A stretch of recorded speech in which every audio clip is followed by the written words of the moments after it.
आज national capital civil services authority की पहली मीटिंग हुई, लेकिन ये निर्णय पहला नहीं था, मैं थोड़ा सा उस पर एक्सप्लेन करूँगा। पहली मीटिंग हुई,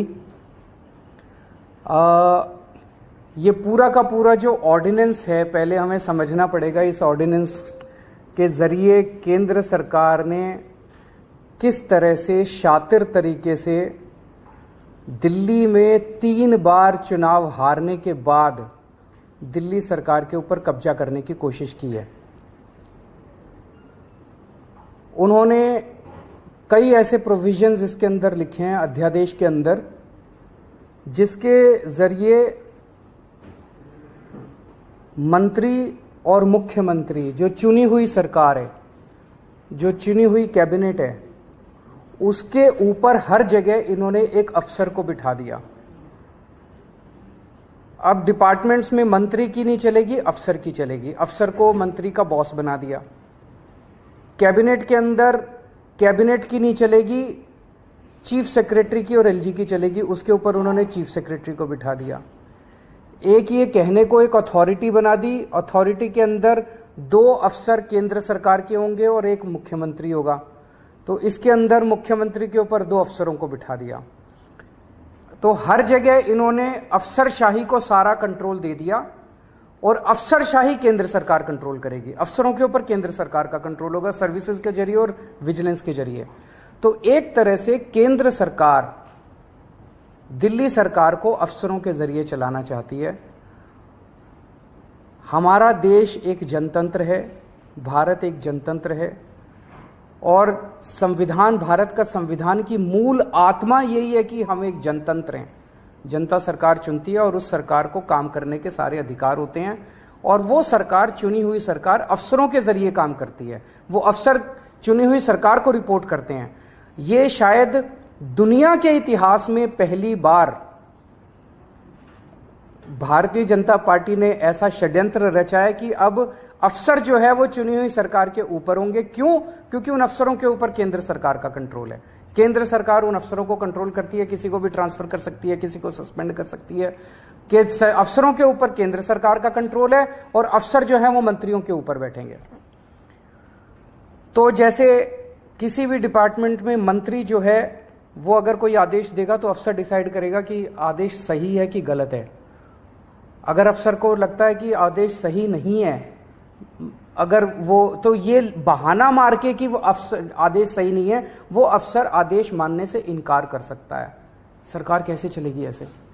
हम मान लो कहते हैं कि 2 स्कूल बनाने, अफसर कहते हैं नहीं, इस दिल्ली में स्कूलों की जरूरत नहीं है। अगर अफसर लिख दे फाइल पे दिल्ली में स्कूलों की जरूरत नहीं है, तो स्कूल नहीं बनेंगे। हम मान लो कहते हैं कि मोहल्ला क्लिनिक 100 और बनने चाहिए। चुनी हुई सरकार कहती है, हम तो जनता में घूमते हैं, हम कहते हैं भाई जनता मांग रही है इस इलाके में करोल बाग में एक मोहल्ला क्लिनिक बनाओ। अफसर कहता है नहीं, करोल बाग में मोहल्ला क्लिनिक की जरूरत नहीं है, बस फिर मोहल्ला क्लिनिक नहीं बनेगा।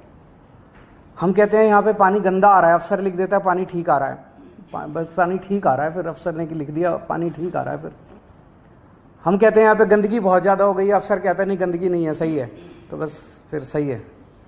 तो ये अफसर को पावर दे दी। कैबिनेट जितने निर्णय लेगी, कैबिनेट मतलब सुप्रीम बॉडी, चुनी हुई सरकार की सुप्रीम बॉडी, जिसमें सारे मंत्री होते हैं, मुख्यमंत्री उसका अध्यक्ष होता है। तो कैबिनेट जो भी निर्णय लेगी, वो निर्णय सही है कि गलत है, ये चीफ सेक्रेटरी डिसाइड करेगा। तो चीफ सेक्रेटरी डिसाइड करेगा कैबिनेट ने निर्णय सही लिया कि गलत लिया, और फिर वो एलजी को रिकमेंड करेगा। एलजी उस पे कैबिनेट के किसी भी निर्णय को पलट सकता है। ये तो संविधान में भी नहीं दे रखा कि एलजी किसी भी निर्णय को पलट सकता है। इन्होंने नया एक संविधान बदल दिया और ये अथॉरिटी बनाई है कि अथॉरिटी के अंदर मुख्यमंत्री बैठेगा, मुख्यमंत्री के सर पे 2 अफसर बैठेंगे। तो ये एक बहुत बड़ा षड्यंत्र है। अथॉरिटी की जो मीटिंग है, अथॉरिटी कितना फ्यूटाइल एक्सरसाइज है, इससे आप समझ सकते हो। ये पहली मीटिंग हुई, इसके पहले एक फाइल आई मेरे पास 15 दिन पहले, लास्ट वीक ऑफ मई में। उस फाइल में वो एक ऑफिसर को सस्पेंड करना चाहते थे। उसको फाइल को पढ़ने के बाद मेरी 3-4 क्वेरीज थी, क्लैरिफिकेशंस थे। तो मैंने फाइल पे लिखा कि ये 3-4 मेरे क्लैरिफिकेशंस हैं और इनका जवाब दिया जाए। उसके बाद मैं बताऊंगा कि मीटिंग किस दिन होगी, कितने बजे होगी और कहाँ होगी। वो 3 या 4 क्लैरिफिकेशंस क्वेश्चंस मैंने लिख के फाइल पे भेजे, वो फाइल मेरे पास फिर वापस नहीं आई, वो फाइल सीधे एलजी के पास चली गई और उस फाइल पे लिखा गया कि अथॉरिटी के 3 मेंबर में से 2 मेंबर्स की सहमति हो गई है, 1 मेंबर की सहमति नहीं है, इसीलिए इसको अप्रूव कर। तो वो तो हमेशा ही उन दोनों की सहमति है, वो तो दोनों केंद्र सरकार के ऑफिसर्स हैं और मैं ही उसमें अकेला हूं।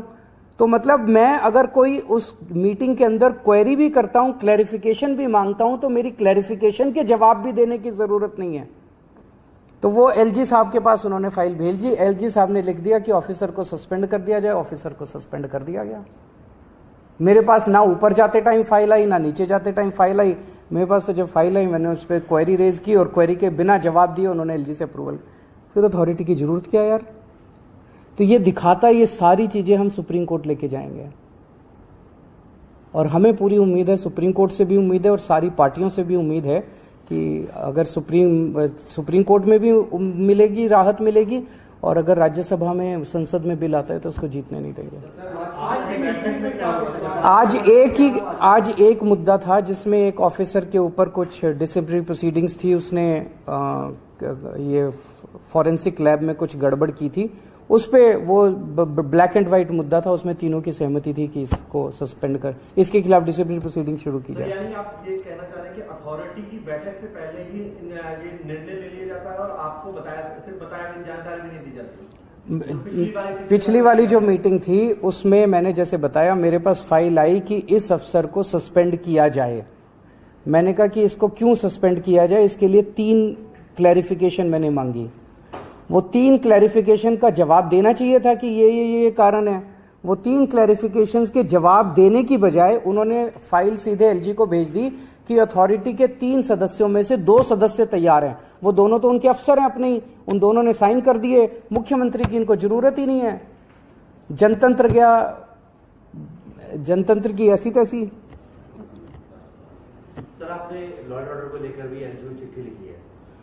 पूरे दिल्ली के अंदर पहली बार हो रहा है जो इतने बड़े, संडे का दिन था ना शायद, संडे को 4 मर्डर एक साथ दिल्ली के अंदर हुए। पूरे, मैं लोगों से मिलता रहता हूँ, दिल्ली के लोगों के मन में दहशत है और मैंने एलजी साहब को लिखा है कि कुछ करें, एलजी साहब भी करें, अमित शाह जी भी करें, दोनों मिलकर दिल्ली के लॉ एंड ऑर्डर को सुधारें।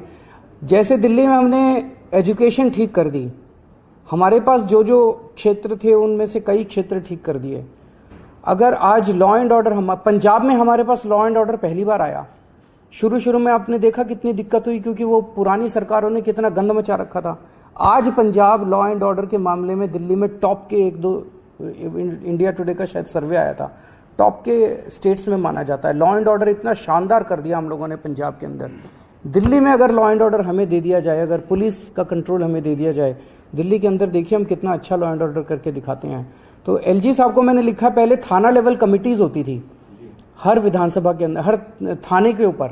उस थाना लेवल कमेटी का अध्यक्ष होता था लोकल एमएलए और उसके नीचे आरडब्ल्यूएस होती थी, उसमें काउंसलर्स होते थे सारे उस इलाके के, उसमें वहाँ के प्रबुद्ध नागरिक होते थे। महीने में एक बार ये कमेटी मिला करती थी।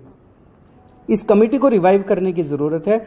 2013 में जब से हमारी सरकार बनी 15 में, तब से ये थाना लेवल कमेटी को डिसबैंडल कर दिया गया था, इसको दोबारा रिवाइव करना चाहिए। सर, 23 तारीख को विपक्ष की मीटिंग है सर, कांग्रेस का स्टैंड से क्लियर नहीं हो पा रहा है, इसको लेकर आप क्या सोचते हैं? इस कांग्रेस से मैं उम्मीद करता हूँ सारी पार्टियां पूछेंगी उस मीटिंग में, भाई आप अपना स्टैंड बताइए।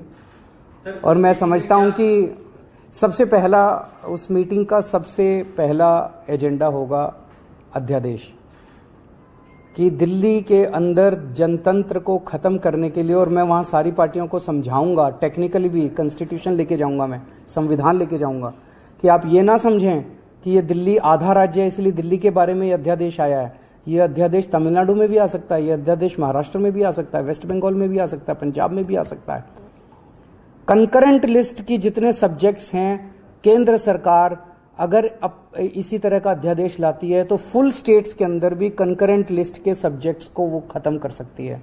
इलेक्ट्रिसिटी हो गया, एजुकेशन हो गया, कई सारे सब्जेक्ट्स हैं कंकरेंट लिस्ट के अंदर जिनको इस किस्म का अध्यादेश लाके फुल स्टेट्स के अंदर खत्म किया जा सकता है। Thank you.